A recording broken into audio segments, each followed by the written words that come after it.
Welcome everybody. Welcome to the 4C Sports Report exclusively on Bayloric TV. It's a brand new show on a great platform. There's going to be a few of us talking about the weekly events in boxing, talk about what's going on. We'll give you a preview, analysis and predictions. This week I've got the main man, Ingram Jones, joins me, and we've got a very special guest in heavyweight prospect Dave Allen. How are you both? Good.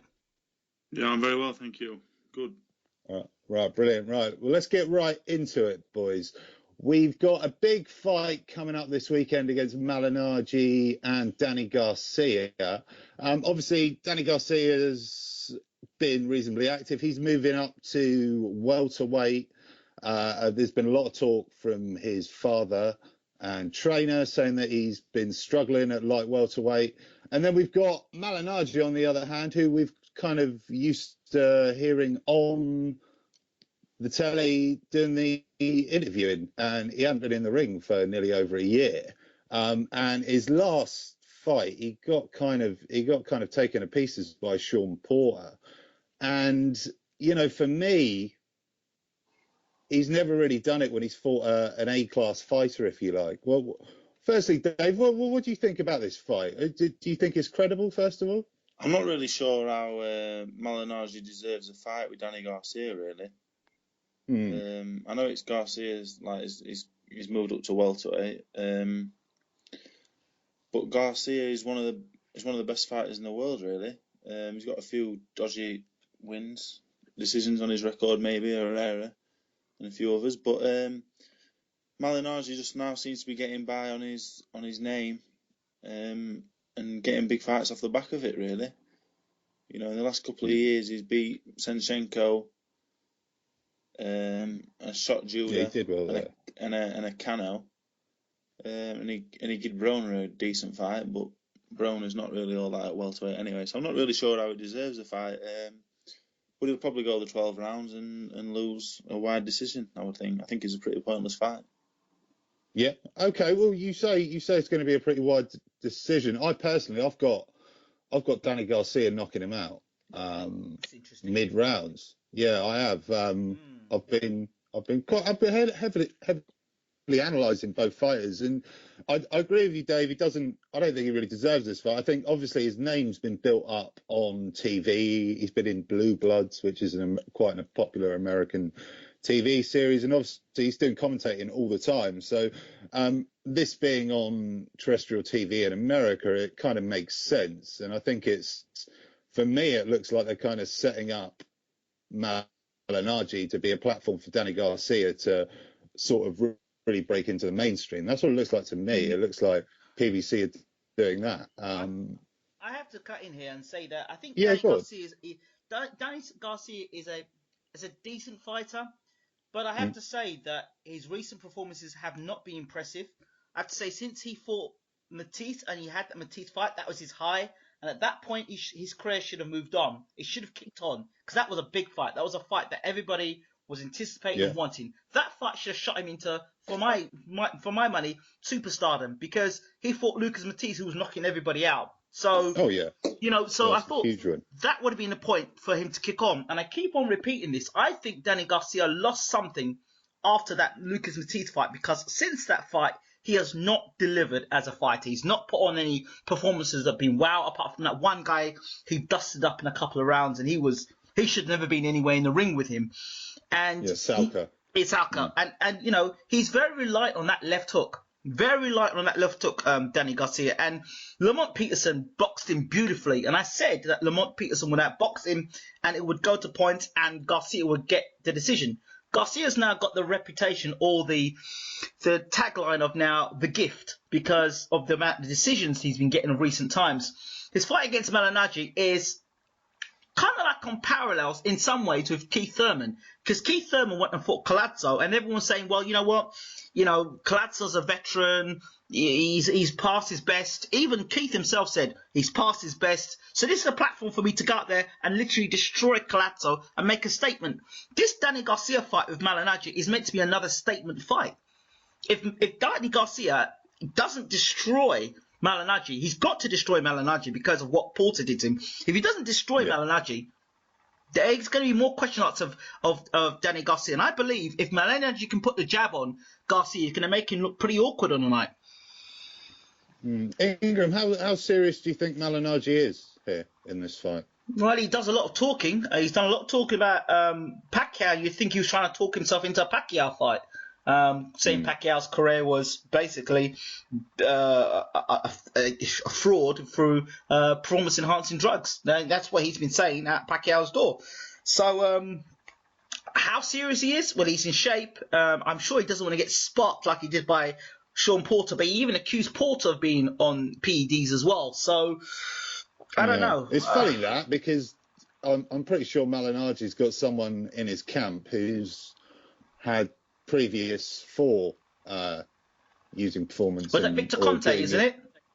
Yeah. So he's everything he said, in my opinion, it diminishes a lot of it, because it's just ridiculous. So it's just a matter of Garcia's just got to, Garcia has got to, there's no excuses, no being weight drained now, no excuses. You've got to knock Malinaggi out, and if he doesn't, I have serious fears for him as a welterweight, because where he may have got away with as a light welterweight, he might not get away with it as a welterweight. Because you move up and you were a champion at light welterweight, that doesn't mean you can get away with the same stuff as a welterweight. So we're going to find out. Yeah, do you think, or both of you, I'd like your opinion, because after the Matisse fight, do you think he should have moved up to welterweight then? Because he's fought most of his career at welterweight. He kind of moved down about 20 fights into his career to kind of chase a title with a couple of people by the looks of things. Do you think that was a mistake made by Team Garcia? Do you think if they made that move then, they'd be a lot bigger, or maybe he would have got beaten back then in that weight division? I think when he beat Khan, obviously that was his. Well, he came onto the scene when he beat Morales the first time, and then he beat Khan, which was a great win. Amir Khan is a massive name as well as being a top fighter. He then obviously took Morales out and beat Judah, and then he had a massive win with Matisse. And I think Mauricio Herrera probably just a bad fight for him. Just a terrible fight, and he really struggled with him. But a lot of top fighters do struggle with Herrera anyway. And the Rod Salka fight, he, whatever he did in that fight, he was never going to come out of it looking good. And then Lamont Peterson's a top fighter as well.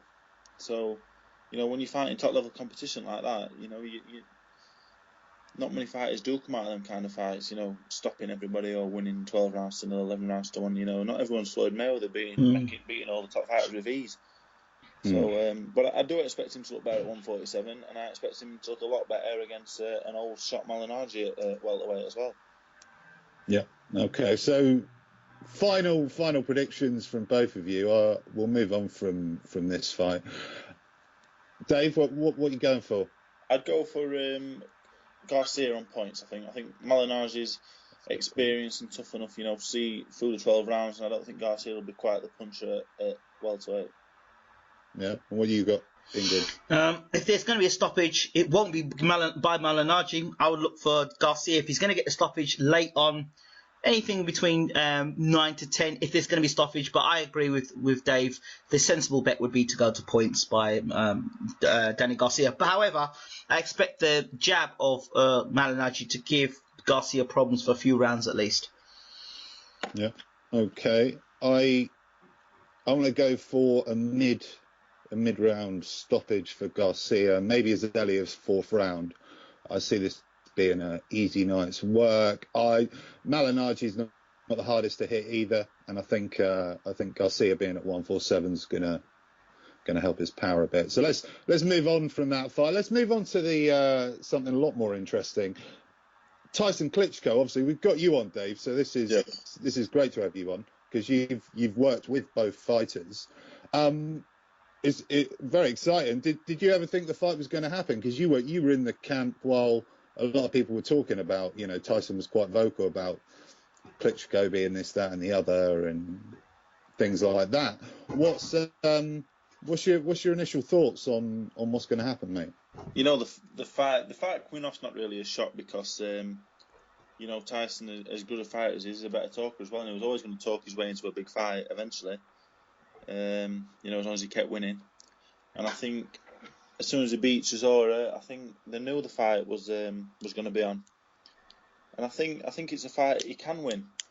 And it's the best fight right now in the division. It's the most interesting fight since Klitschko-Lewis. And I think the fight may disappoint. There's a lot of casual fans who are going to tune in and watch this fight. Yeah. But I would warn them not to expect fireworks. I think it'll be a bit of a chess match. Okay. But the lead up to the fight is going to be interesting enough, for whatever happens in the fight. Okay. Well, so you've sparred both guys, Dave. Like, a lot of people were saying this is definitely going to be a knockout. You're saying it's going to be quite a cagey affair. Who hits harder, Klitschko or Fury? There's been quite a lot of debate about it. I think Klitschko is a very hard puncher. You don't have a record like his through if you can't punch. But Klitschko's the type of fighter. He doesn't rely on the punch. He breaks you down with his fitness. His footwork is second to none. He's got the best footwork I've ever seen of any fighter. It looks very simple, but he closes distance down so well, and he never gives you a second. I think if anyone can put Klitschko on the back foot, I think you're more than halfway to beating him. But putting him on the back foot is a different thing entirely. And I think Tyson will probably come out and box really long and try and out jab Klitschko. And Klitschko's not got the best chin in the world, and Tyson it's very hard. I think he's the hardest puncher that I've been in with. So yeah, I'd be confident that if he does land on Klitschko, he's got the power. He's got more than enough power to do the job.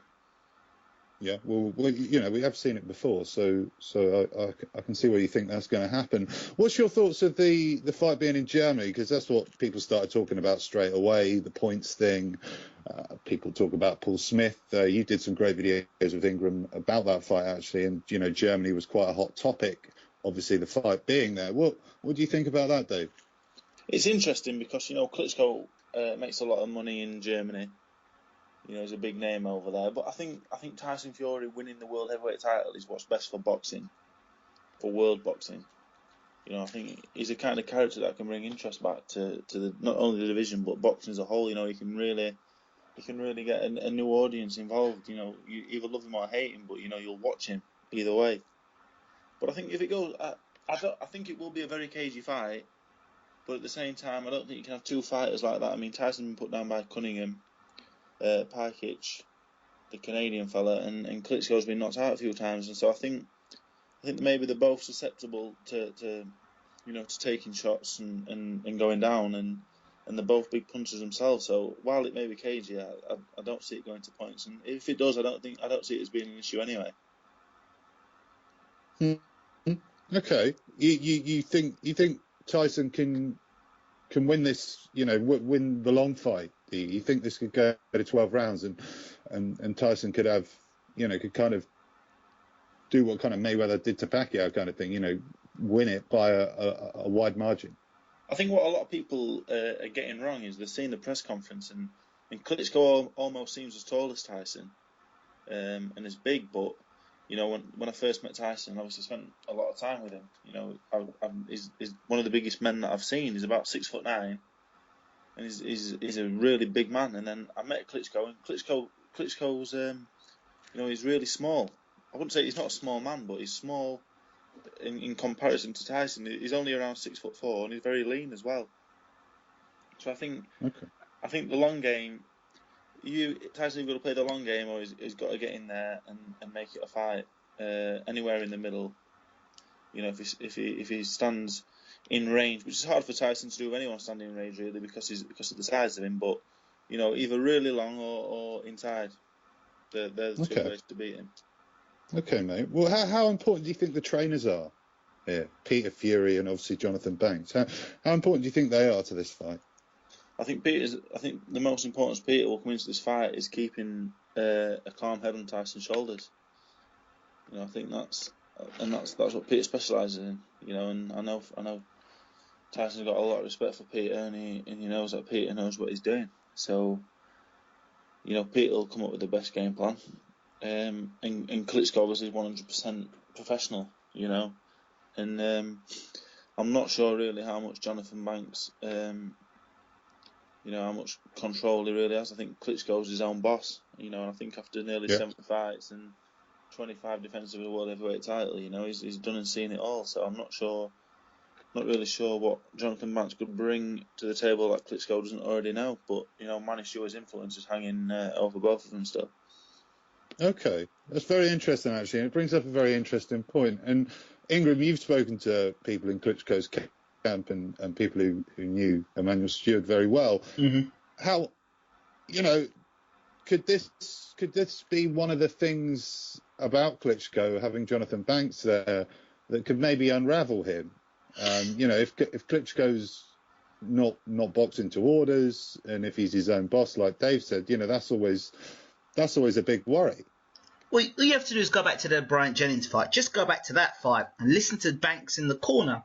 And when Jennings had moments in the fight, you could almost see that Banks didn't quite know what to say to Klitschko. He was telling Klitschko to box Jennings. Now, this is a guy who is world heavyweight champion, X amount of defenses, against an inexperienced fighter in comparison to Bryant Jennings.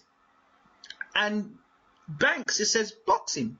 Whereas, could you imagine if Emmanuel Stewart was in a corner, even Bashir, a more experienced trainer who'd seen a lot more fights, they would have made Klitschko try and get Jennings to ropes and try and go for the knockout, which, we'd have seen a different fight there. So, Banks, no disrespect to Jonathan Banks, but he didn't actually put the Klitschko machine together. He basically just winding the machine up and letting the machine go out.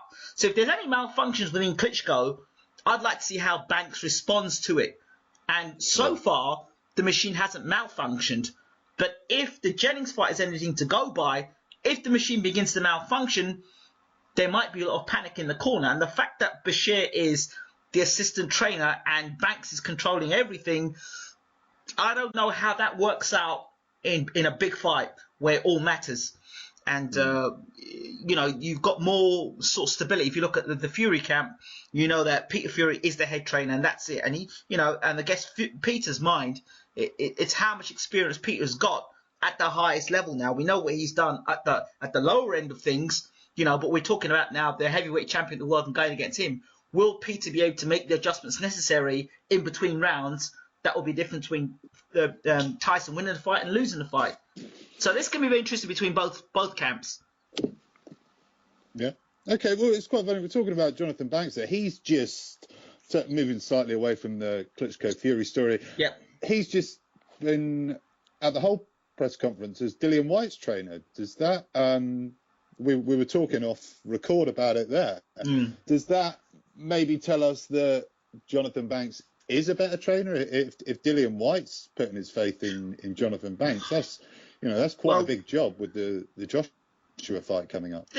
I didn't see any surprise in it whatsoever. I knew that James Bashir had a lot of respect for Dillian Whyte. I know that they were in camp, they were in the Klitschko camp. So, you kind of put one and one together. He wasn't going to train Anthony Joshua, but I do believe if Anthony Joshua were to get beat or to get knocked out, that I could see Jonathan Banks taking Joshua on. I could see that happening. So the fact that Dillian Whyte's already there is kind of like, well, that's of no surprise. I think Dillian does need a trainer like Banks in his corner, and it will be interesting to see how good a trainer Banks actually is, because then we can see the adjustments that have been made. Because there's not an Emmanuel Stewart influence there. We can see, and we'll get to see what Banks can really do in terms of experience as a trainer with Dillian Whyte. Yeah, and Dave, what's your thoughts on Banks becoming Dillian Whyte's trainer? Firstly, do you think it's a good move? And obviously you've worked with both people as well. Yeah, when I was over in Austria, Dillian seemed to have a good relationship with Jonathan Banks. So, it's no real surprise. So, I shouldn't see no reason why it shouldn't work. But it's these big name trainers, that's not a ticket to success by any means.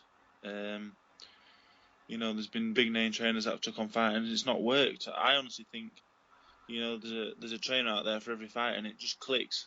Whether they're a big name trainer or not, it may work, it may not. But I definitely don't think. A fighter's career hinges on a change of trainer. There's no magic formula, and a man holding the pads and holding your water bottle, I don't think it makes that much of a difference. If you're a top fighter, you're going to make it anyway. And if you can't fight, then Freddie Roach would come over and spend his lifetime with you, and you still wouldn't make it. So I'm not massive. I'm not massive on all these big name trainers, really. I'm not massive, and I don't think they're as good as some of the people you'd find in a local successful amateur gym. Okay, brilliant. Well,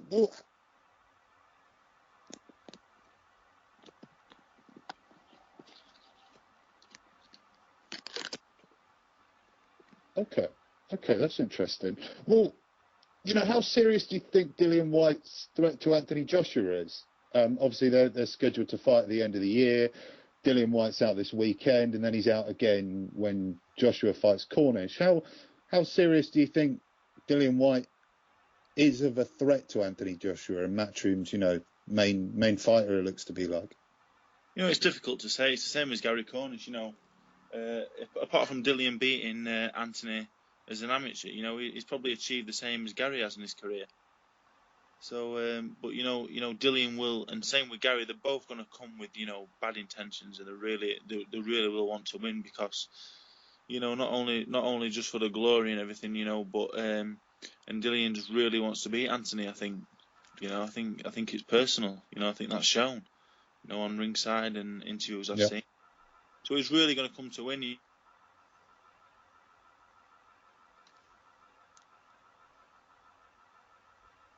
That he's had. So it's very interesting. He's got to get through Gary Cornish first.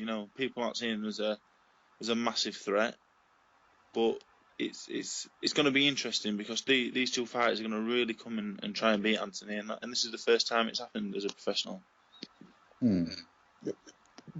Well, it's funny you say that. So, obviously, Anthony Joshua is now going to be fighting people around his age rather than sort of older people who are saying, on the decline in their career. Yeah. Does that play? You're a heavyweight fighter yourself. Does that play much of a difference? The age gap, your age range. Does that? You've fought people obviously at older ages. Is there a difference to fighting someone older than they're younger? Are there obvious things you notice when you're in the ring with them? I don't think it depends on age. I think, with age, like Tony Thompson beating Price, it can come with experience that can play in their favour. But then a lot of old fighters, they have that experience, but they don't have the hunger. So, that's what Dillian and Gary are going to bring. They don't have masses of experience, but they've got hunger. And that's a very dangerous thing. A hungry fighter is a very dangerous fighter. And I think both the fighters are dangerous. Two massive heavyweights. I know personally that Gary is a big puncher because I've sparred with him, and Dillian no doubt is a big puncher. And two big hungry punchers. That's dangerous. Even though Anthony Joshua is obviously a massive favourite for both fights.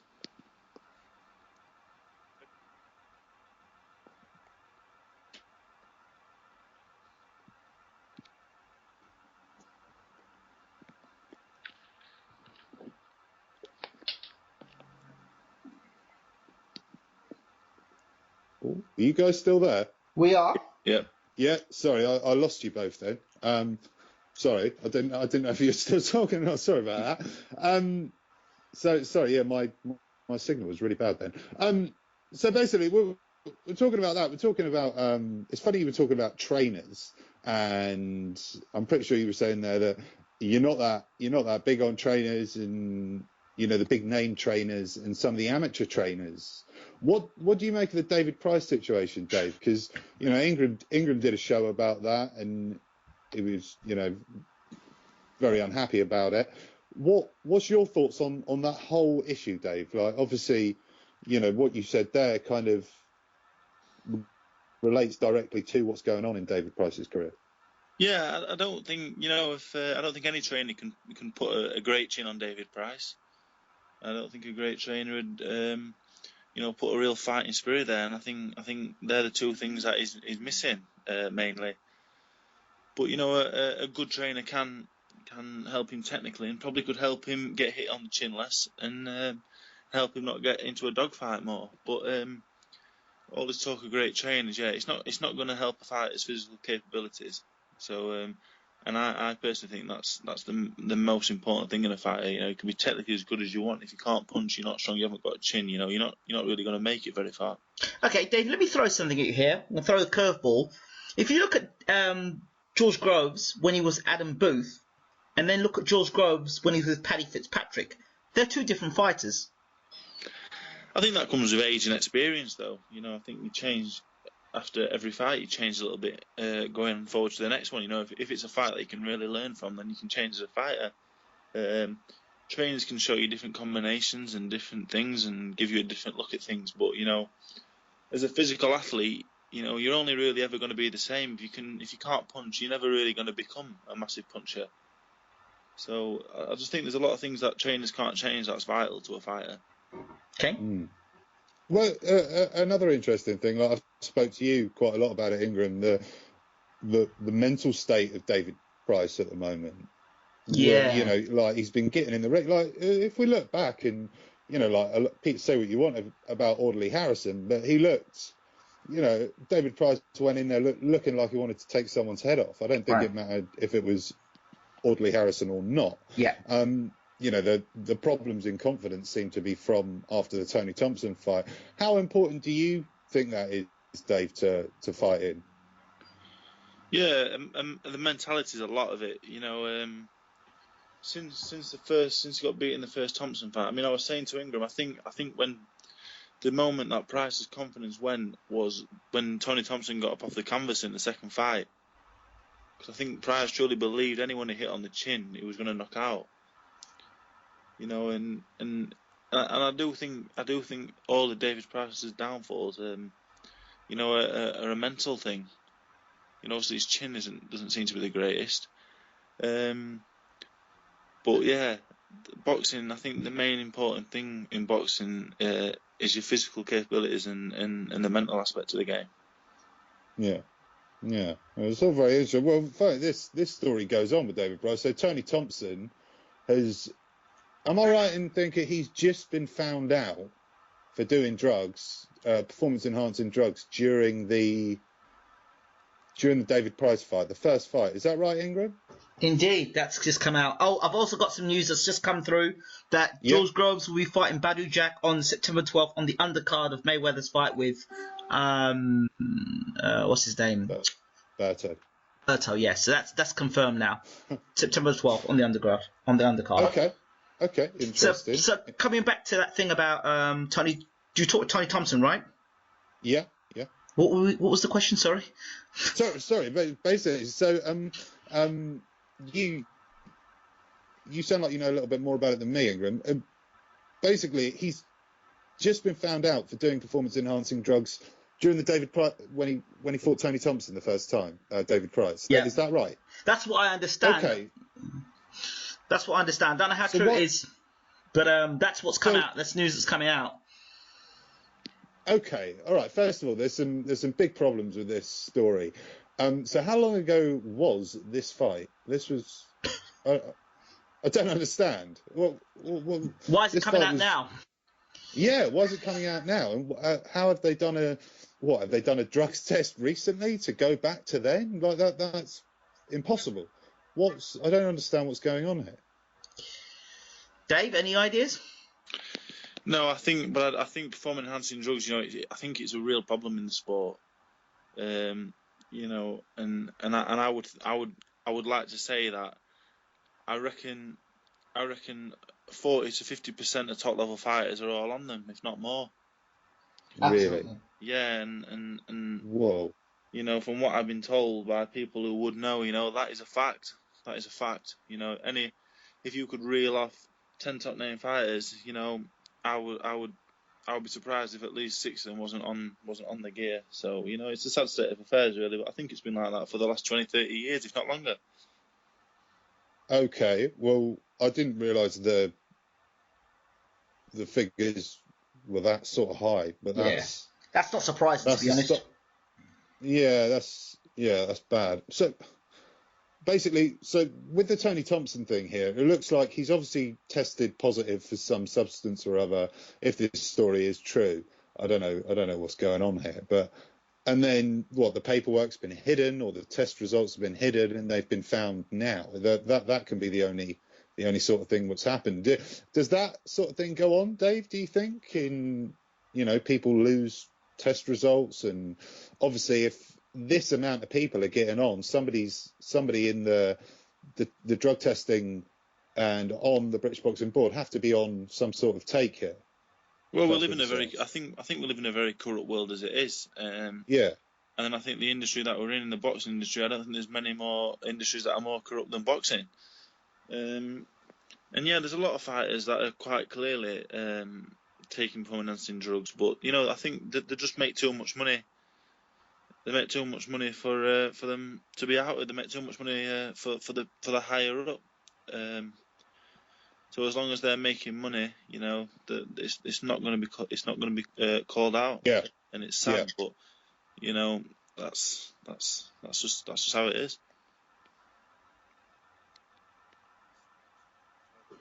So what we're basically talking about here is a multi-million, maybe multi-billion-pound industry that is not going to go away because some people who are very high up and very powerful are not going to want to see that money disappear, are they? That's basically what we're talking about here. No, but I think the other thing about this drug thing is that because it's out there and people talk about it, it's also a way to character assassinate. So you might not be a drug cheat, but because there are genuine drug cheats out there, if somebody says, you've done it, you're a drug cheat, and it's put out in the media, your career is as good as over because people never credit you for what you do. And that's not just in boxing, that's in sport in general.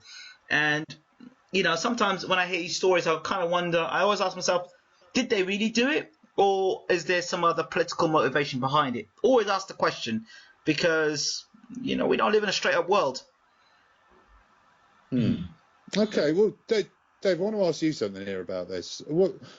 Obviously, you've been drug tested while, before and during a lead up to a fight, I gather. Yeah. So how does the whole thing work? Is it a corporation that's decided by the British Boxing Board of Control, or is there an independent that deals with all of this? How does it actually work? And how easy is it to go on, mate. I think why it's so rife is because they don't test fighters in 4, 6, 8 rounders. They only start to really kind of test at title level, and I don't think they test fully then. I think the only time the border control test is kind of when they get a tip off. That's what I've been told. My good friend Larry Olabamio was caught taking performance-enhancing drugs. Yeah. But he was caught 14 fights into his professional career. So that's kind of 14 fights too late. Yeah. And I think once a fighter's been caught, that's it. They should be done for good. Not a 2-year ban. A 2-year ban's not long enough. And this is not athletics where you're just running down a track. This is endangering the other person's life. I feel so strongly on it that I think there should be brought to justice in a courtroom. Because it if a fighter is killed in the ring and the other fighter has been taken for enhancing drugs, isn't that murder? I don't know. That's how strongly I feel on the matter. Yeah, very interesting topic. Well, you say there you say your good friend Larry there. I know you said what you've just said now about, and you were kind of dissing Larry before you fought him. Yeah. What? How does he feel about this? Obviously I'd need to talk to him, and obviously you can't talk to him, but obviously he's still fighting. I think he is. I'm sure he is. Yeah. And he's obviously not taking performance enhancing drugs. Is he fully aware of what's going on? Obviously, I know a lot of fighters leave a lot of that to nutritionists and coaches. How aware are some of these fighters that they're taking some of these substances? I think Larry, I think from conversations I've had with him, I know he won't mind me saying this. I think he felt he was used as a scapegoat. Really, he was caught and he was kind of made out to be the only one doing it. And I know how I'd feel. If I'd been caught doing something, but I knew full well that everyone else was doing it as well, and having to keep my mouth shut about it. So I can see the frustration with it, because there really is a lot of people, a lot of fighters doing it, and and to clean fighters like myself, and especially clean fighters that are up at the higher level, it must be really frustrating knowing that there's fighters out there that are trying to get an unfair advantage. So this sort of performance enhancing drug culture that exists in boxing, is it a gym thing, do you think, or is it just particular fighters, or does the ethos kind of exist in certain areas of the country maybe, or certain gyms, or certain trainers? It's difficult to say. I mean, the people who are doing it, it doesn't make them bad people. They're just really hungry. They're just willing to go to that place to succeed.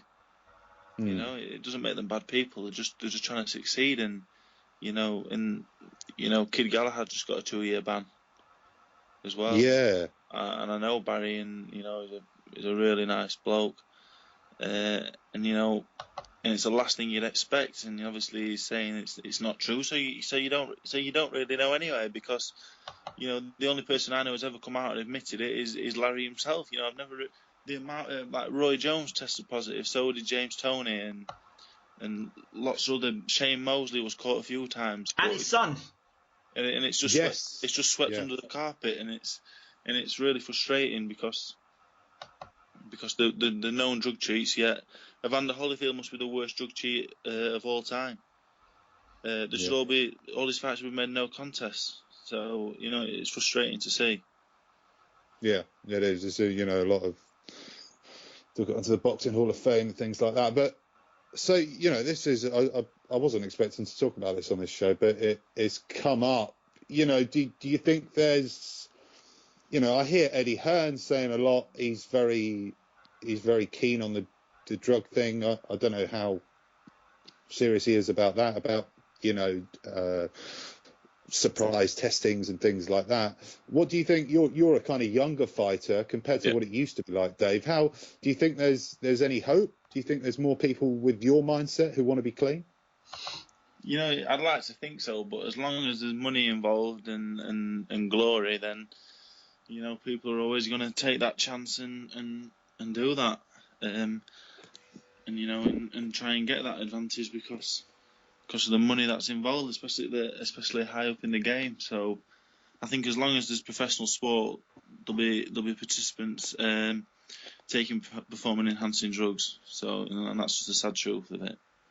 Okay, well, I'd like to bring you in again, Ingram. Obviously, you've done training in your past. You've been to America and stuff, and you've been to lots of different gyms. What's your experiences on this subject? I can't honestly tell you that I could tell the difference between somebody who's on it and somebody who isn't. All I can tell you about is what I've used. I mean, I know creatine was something that was, I could tell significant. I used to train with creatine, and I could tell you the significant difference of having creatine in your body. I think it's more protein or something, but I certainly felt physically a lot stronger. And the other thing I noticed as well, when you take these energy drinks, there's one energy drink in particular I had where you were able to go, and it's just an energy drink, and you're able to do more hours of more time in sparring, because obviously if you've got the fitness, then you're able to do that little bit more. You train a little bit more harder, or you're fooling your body into believing you can do certain things. But I don't know. I don't know. There certainly is a difference. There certainly is a difference between when you're taking something and you're not taking something, when it makes you able to do more things. Now, from the top end, for those people who are really making lots of money and making money for governing bodies, if that's the case, then it would be kind of foolish of them, and they're getting backhanders. If we're talking about a corrupt world of boxing, it would be foolish of them to expose those type of fighters. But the fighters that are not making money, not going along with what the status quo is, those fighters that speak out on it, well, yeah, of course, those troublesome fighters, well, why not?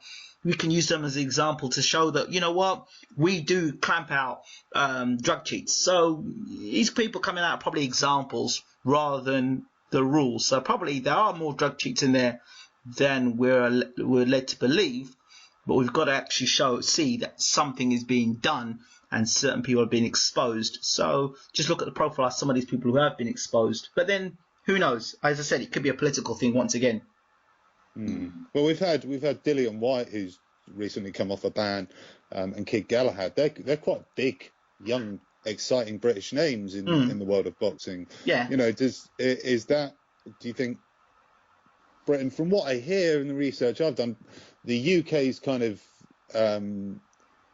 not the worst of it, although I'm not saying it doesn't go on. Yeah. Is that fair to say?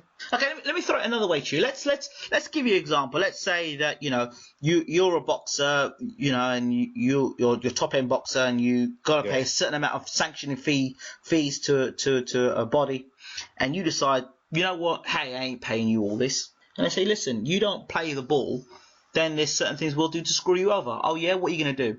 Oh, it's okay. There's things there are things we can do to ensure that your career doesn't go as far as it should do. Once you're considered a drug cheat, nobody's going to work with you. And so, that's why the whole drug cheat thing, I just think sometimes that's why I said to the point early on, I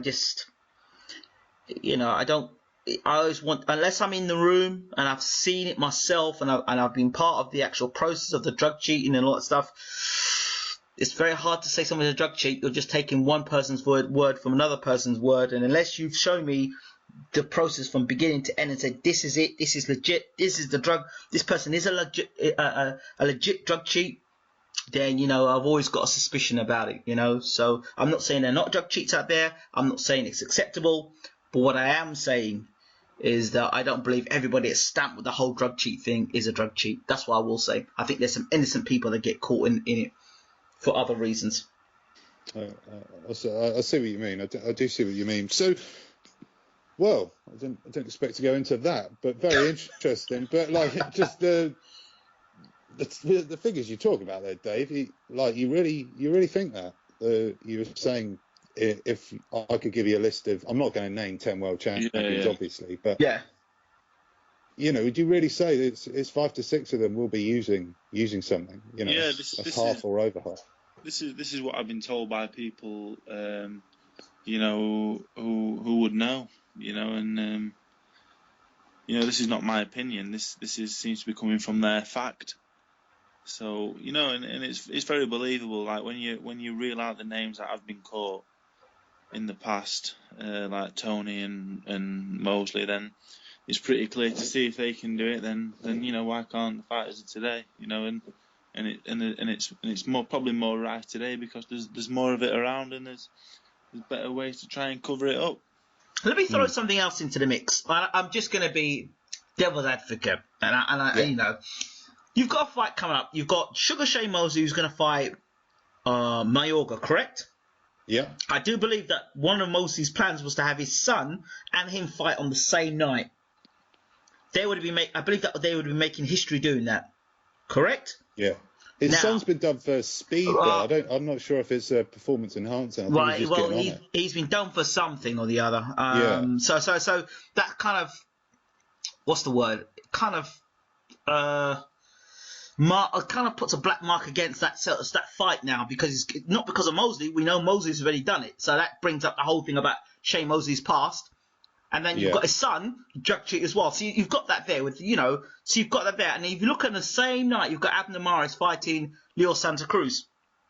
So Mosley mentioned that, the whole idea of them sitting it up on the same night was to kind of upsell or to go against what Mosley was doing on the same night. Of course, Mosley's trying to do things his own way. So doesn't want to be a part of any real promotion, wants to do things his own way. It's a pay-per-view, isn't it? Yeah, and I don't think people really like the idea of that, doing things your own way. Of course, if you do things your own way, sometimes you rub people up the wrong way, and because people want to control things, and so. Maybe Mosley's going for a Mayweather approach to promoting his fight. If his son's getting done for speed, well, Gen Z are going to be all over it. Do you see what I mean? Do you see what I mean? That's what I'm saying to you. So you look up Mosley. He's going to be in this fight with his son. It's going to be a father and son thing. you know, you look back in history as well. This is not a drug cheating thing, but with Larry Holmes trying to go and beat Marciano's record, and you know that situation there as well. There are many little things that you think to yourself, you know what? If we look into this a little closer and you kind of look behind things, you think, you can see it was motivated this way and that way, and then other people can say, you know what? Damn, he was a cheat. You could see, you know, because there's evidence to back that. So, like I said before, it's just sometimes I think we need to look at get more hard evidence. So there's very few times I've seen these drug cheat situations. You see it on a piece of paper, but you don't actually see the evidence. The doctor comes out and says, "This is the evidence. Here it is. This is what it is. This is how we've got it, and this is what we found." It seems to get swept under the carpet real quickly. Okay. All right. Well, let's move on from that. Very interesting stuff. You were just saying Groves has been confirmed with Badu Jack. September 12th. Yeah, on the undercard. September 12th. Yeah. Okay, cool. About MGM Grand, sounds like. First of all, you've spoke a lot about George Groves in the past. I'm going to ask Dave first. Mm-hmm. Can the UK have another world champion on September 12th? Well, what do you think, Dave? Yeah, I think Groves. I think Groves is now Frotcher retired. I think Groves is the best super middleweight we've got. Yeah. Okay. I think a lot of people disagree and think De Gale, and you'll get some that think Callum Smith. And I think Callum Smith is probably the 5th best super middleweight we've got, but that's a different story altogether. Yeah, we'll come on to that later. But yeah, I think George Groves will win. I've seen Badu Jack, I think twice. I think, and I don't really rate him too highly. And I think George Groves is. I think he's one of the best super middleweights in the world. I really do rate him. Okay, all right. Well, you know, obviously he was flying until he met up with Carl Froch. Yeah. There's been some issues in some of his fights. You know, there's been big holes in his defence and things like that. Rebras, he did kind of stumble through it a bit. I know he came off a big defeat. Does that not worry you at all, Dave? That he's kind of looks a shadow of his former self, and with his new coach, that doesn't seem to be working out that well. Maybe I'm wrong. Maybe they've tweaked some things. But what's your thoughts on that?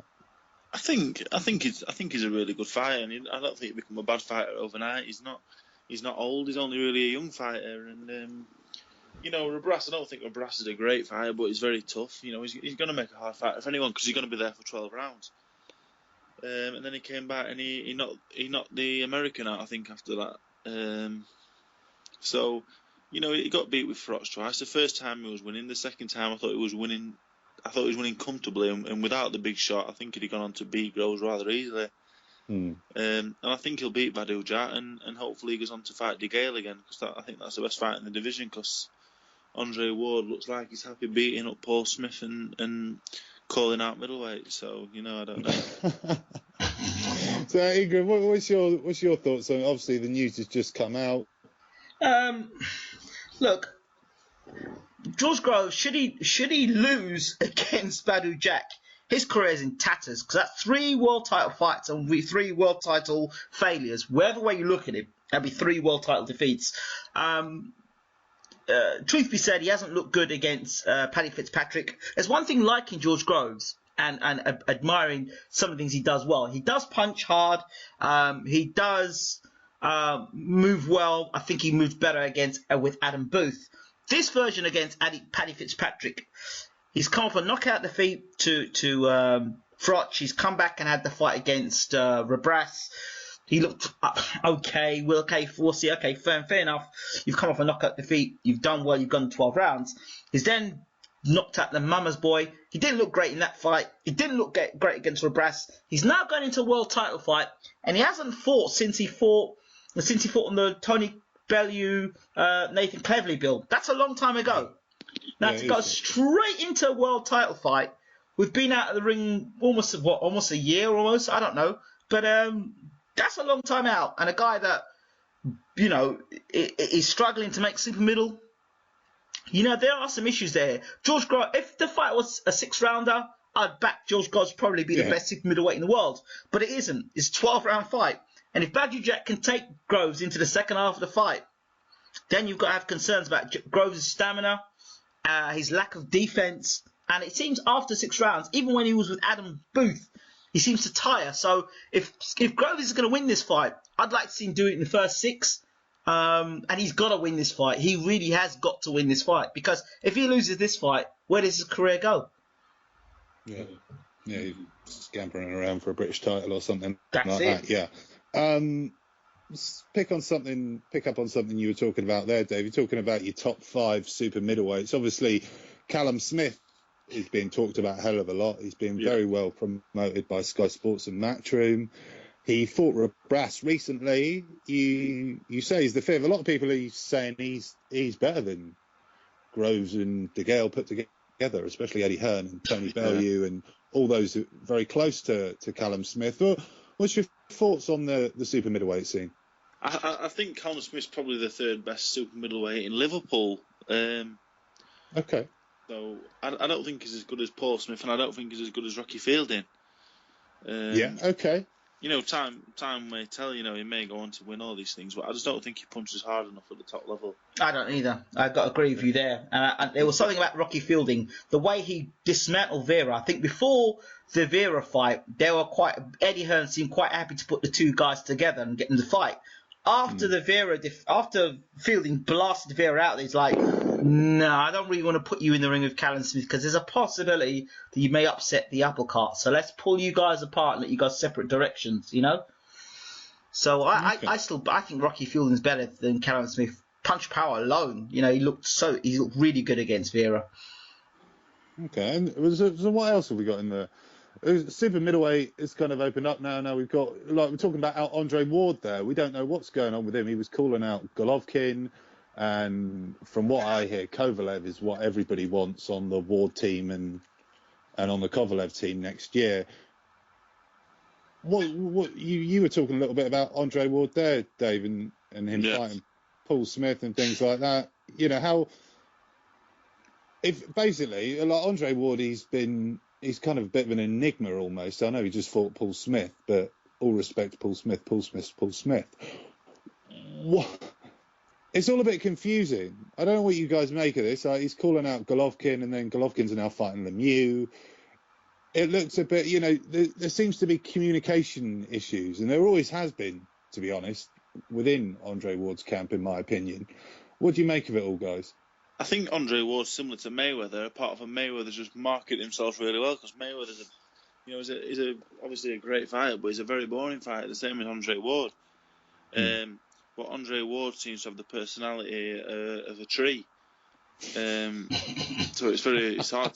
And I personally think Mayweather's got the personality of something, you know, less intelligent than a tree. He seems to he's cornered a market of acting like a bit of an idiot, and you know, idiots buy it. So you know, I think Andre Ward needs to, you know, if he dropped all the religious stuff and started buying expensive cars, you know, he'd probably get the big fights, and people would come to appreciate his skill. But you know, until he does that, you know, it's not going to happen. With Ward, I think Ward needs somebody who's going to play the bad guy. I think if you looked at Ward when he fought Carl Froch, that was the most exciting thing I've seen Ward in, when him and Froch were going back and forth in that face-off with Kellerman. You could see the bit of intensity there. So you need somebody who's going to bring some intensity, and he's going to say some words to Ward to bring out what I think a lot of Ward is an act, trying to be this nice, good guy. I'm not saying he's not a good guy, but I think underneath, if you scratch the surface with Ward and you dig at him, he'll come out with some statements, because you know, he's not afraid to say what he thinks. Andre Ward, that's for sure. So if you were Andre Ward's advisor, manager, whatever, what would you advise Ward to do, England? Would you First say and foremost, stay super middle? I'd sack his PR. I'd sack his marketing team. I'd sack anybody that had anything to do with him. And of course, you know his former lawyer, Adam. So the self-titled Godfather. Yes, Dwyer. So I would sack his PR team. That's for start, because they're doing Andre Ward no favors whatsoever. Andre Ward being who he is, the winner of the Super 6, 2 years out of the ring. That's disgusting that you've never seen Andre Ward in America advertise any sort of sneakers or commercial, any form of commercial, you know, being on a lot of chat shows. You don't see that. So that doesn't help Andre Ward's personality. It doesn't help Andre Ward's commercial ability. So there's 2 years wasted. 2 years wasted. And whoever his PR team are, like I said, need to get shot and got rid of quickly. He's now moved to make the big move over to Rock Nation. But what's changed? Yeah, well, Andre, he was very lucky because with the Goosens, he put in I think there were 2 failed court cases for him trying to get out of the contract. They were like, no, you owe us some fights. They did it twice, and then they went again for the third, banging the head against a brick wall or what. And then the Goosens then filed, I think it was a 10 million defamation lawsuit against Andre Ward, which they would have won as well. But obviously Rock Nation have come in. So, Andre Ward's been very lucky, in my opinion. He, made a lot of big mistakes behind the scenes and got a massive contract with Rock Nation. We talk about people deserving things. His skill can't be denied. But, do you think we talk about Malinaggi not deserving this fight with Garcia. What do you think, Dave, about where Andre Ward finds himself now? He's not in too difficult a situation. The man's a millionaire. He can pretty much fight anyone in the world and beat them. And he's always going to have options because he's a really good fighter. He's not really in too bad a situation, really. I'll swap him. He can come and fight at Doncaster Dome over 4 rounds if he wants, and I'll go and fight in Oakland and for $1 million if he wants. It doesn't seem too bad, really. But for a man of his talent, it is a shame that he's had 2 years out. He's Olympic gold medalist. He's a world champion. He's got wins over Froch, Kessler. Whatever he does from here, he's one of the best super middleweights that there's been. He's not old, so I think. I hope he gets a Kovalev fight. If you call that a middleweight as a super middleweight, then you deserve to get knocked out by a light heavyweight. So let's hope the Kovalev fight gets made. Yeah. Okay. Well, let's talk about Kovalev. We'll touch on it. Mohammadi didn't look like much to me. Kovalev is sort of kind of struggling for opponents now to find a worthy opponent, because Stevenson's never going to happen. That's just never going to happen unless Kovalev goes to Al Heyman and other people start getting along.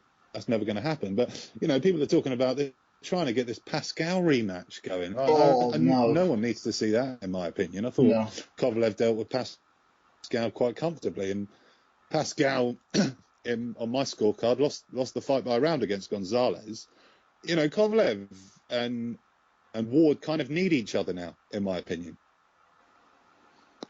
Yes, Stevenson and Kovalev's probably the best fight in boxing, really. It's probably most interesting. They can both punch, and I think they might both be susceptible, with a weak chin. So it'd be a really interesting fight. But I think Kovalev, Kovalev's up there with the Rigondeaux and the Lomachenkos, and obviously Mayweather of the world as one of the top fighters in the world. He looks unstoppable. And on the Pascal fight, Pascal really struggled with an unknown to me anyway, Cuban on Saturday. So he didn't do himself any favours in getting a rematch. No, he didn't at all. And what do you think? Do you think, to me it looks like Ward and Kovalev don't really have anywhere else to go other than each other. What do you think? Are we going to have to wait a long time for this? Or I don't know. It seems that both camps seem to want the fight to happen.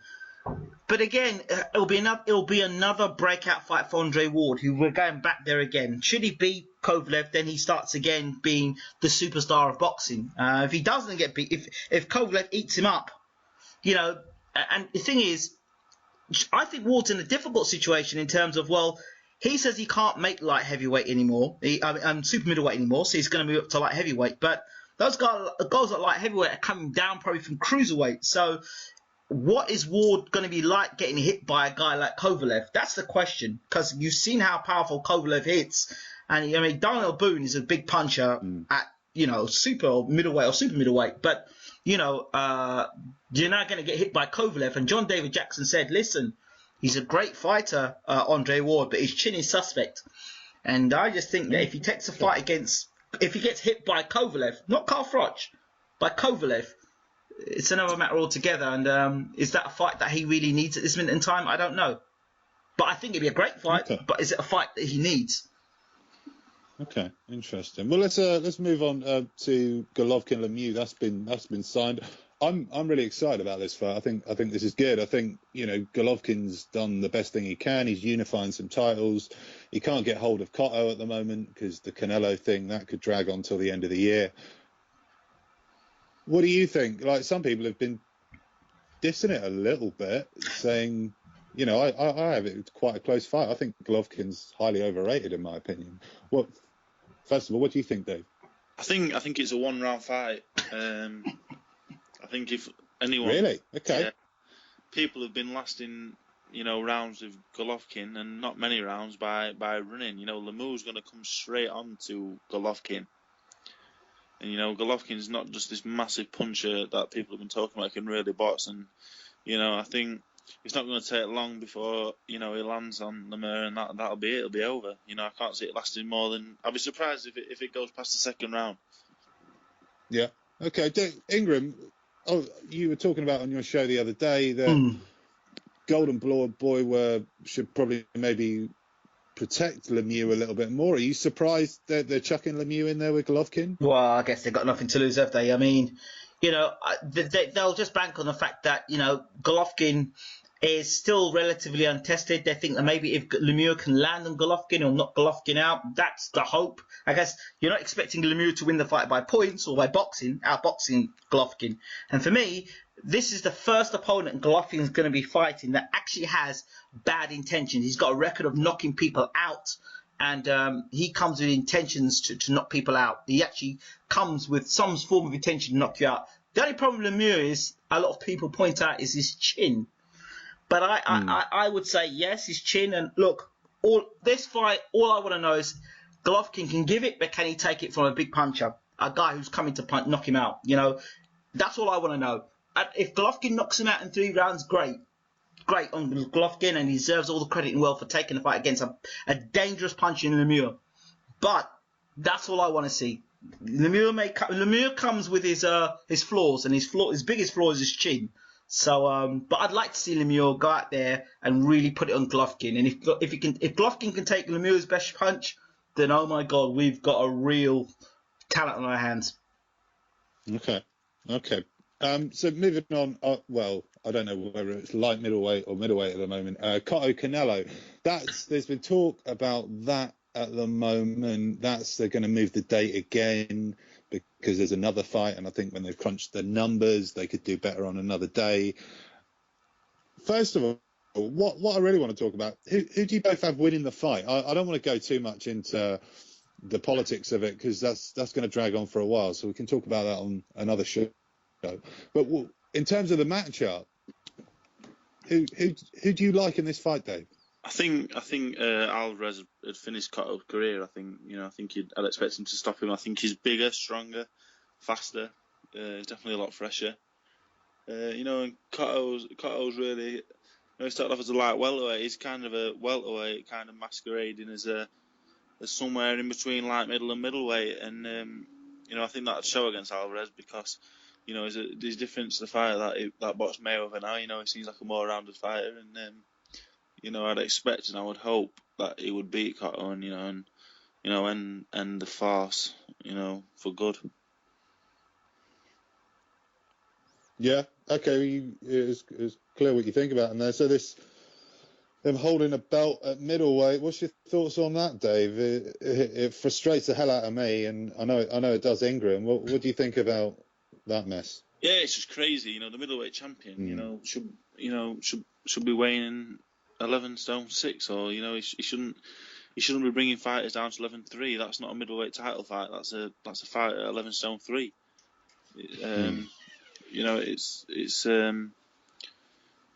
It's money again. Money runs everything, and Cotto's bringing the money, so he's making the rules, and that's all it is.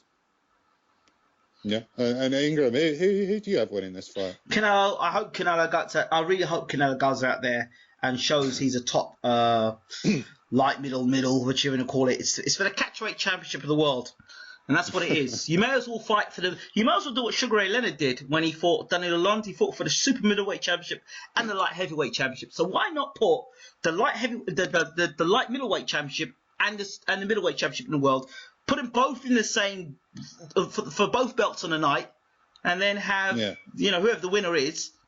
I hope the winner is Canelo, and I hope Canelo can actually move to that next level, get rid of Cotto, and we can move on and probably have a decent middleweight. But again, even if Canelo does win, is he going to want to move up and step up to middleweight, or is he going to stay at light middleweight?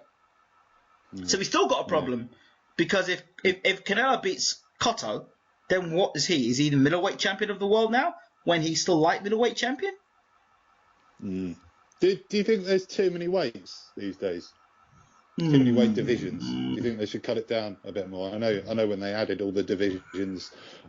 Personally, I like cruiserweight, but do you think it's too much? Now we're talking about catchweights in between, and it's like 3.5 pounds difference. Well, there may be. If there was going to be one weight division, I would do a super heavyweight division, because you've got giants like Fury and Klitschko and Vac and Ustinov.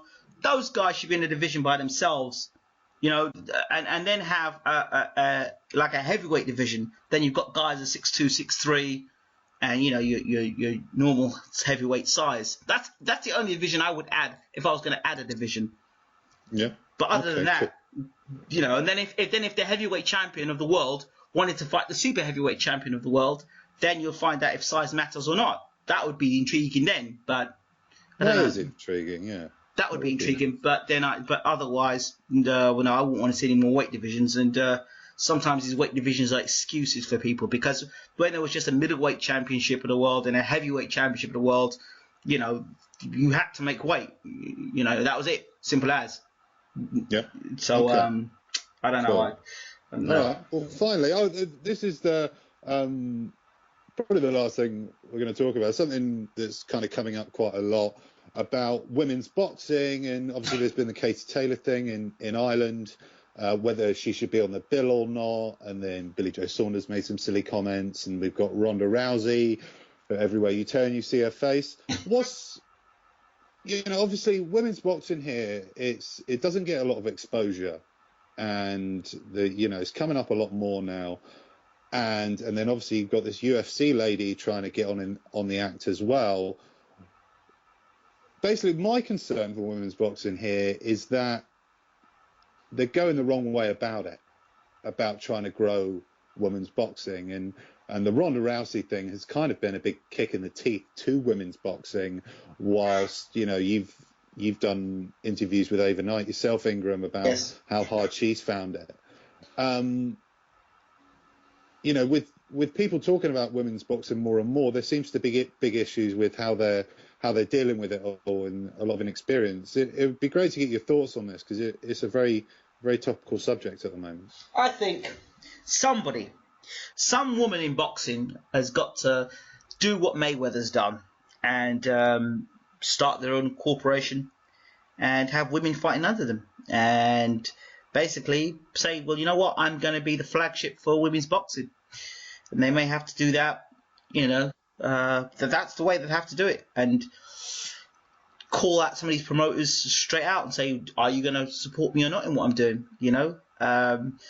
Someone like Cecilia Breakers, for example. Here's an example of a fighter who is, undisputed, got all the belts. She's the perfect example of a woman that should be more visible, beautiful looking woman, more visible. First of all, you don't see many interviews of her. She's like a mystery woman. She turns up, has these fights, and disappears back into Europe. You need to see more of her. Like if Cecilia Breakers could be more visible, like Ronda Rousey is, and then have other female fighters fighting on her undercard, and even bringing a couple of male fighters in as well, that could work, I think. But yeah. I think the only way for myself for women's boxing to work is, we're going to have to put them in bikinis, and instead of a ring, we're going to have like a paddling pool of chocolate, or maybe for us Yorkshire men, some gravy or something. I don't know. Well, there's a company that does that. Actually, me in the slightest. There's a company that does that. Actually, I'll have a word with you about it afterwards. Pardon? There's a company that does that. Actually. Yeah. We'll have a word afterwards. You'll give me the website. Yeah, I'll give you the website afterwards, mate. So right. So let's talk about the main reason I want to talk about is this Katie Taylor thing. Like they're talking about her being on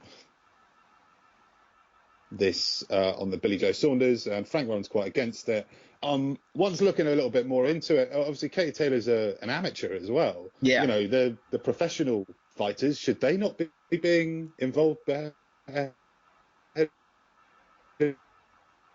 Katie Taylor, I know she sells tickets, but you know, the sport has to try and any sport has to try and maintain a bit of dignity. You know, if you're just getting amateur ticket sellers on, you know, for me, they should put an amateur night of boxing on the night before the world title fight and offer half-price tickets or something to people who are going to the fight. You'll probably get them going. Mm-hmm. It just seems, you know, this has been from outside looking into Ireland on a whole, and a lot of, you know, they've had problems with the football as well. It seems to be, you know, going at it like a ball in a china shop rather than building something long term. Well, all I could say is 2 words: Freddie Flintoff. Remember? Top of the bill. Yeah.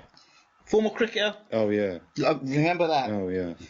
So it's happened. If that can happen in Box Nation, then anything's possible. Yeah. Okay. Well, we'll move on. What do you think Katie Taylor should be on the bill, Ingram? What's your thoughts? Do you think?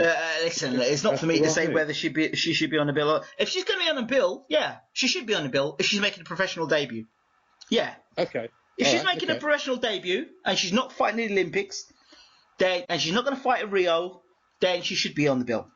But or if she's going to be on the bill, then she should be on the bill as, you know, come in the ring, take a round of applause, give her a round of applause, and then get out the ring. I don't think she should be doing it. There should not be an amateur bout with her boxing.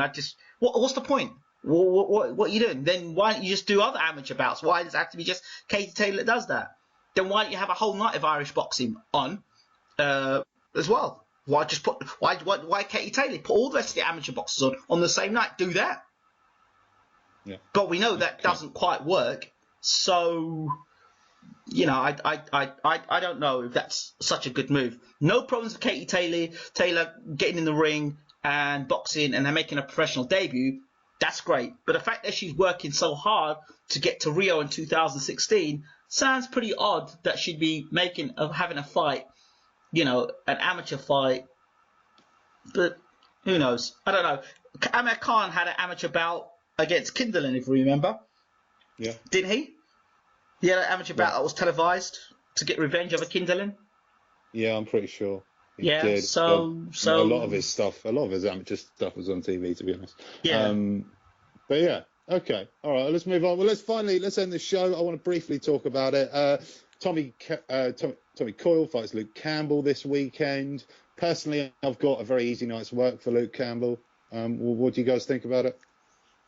Yeah, I think Luke Campbell is a good few levels above Tommy Coyle. So I think that fight will probably be over in a few rounds. You know, it's another show that's not a great matchroom show again. Yeah. Okay. You know, Dillian White's fighting the Brazilian fella. It was pretty tough, but you know, it'll be interesting to see how he performs. You know, before getting ready, and then Ricky Burns is fighting, and Brian Rose is going to get beat by Carson Jones again. So that'll be nice. I don't know why we even see this fight again. I mean, you know. Oh, Abel Sanchez is in the corner of Carson Jones. Did you know that? Yeah, he is. Yeah, which is very interesting. Abel kind of let himself down the other day. I'm going to give him a call. He let himself down. He said that Muhammadi was going to be the next light heavyweight champion of the world.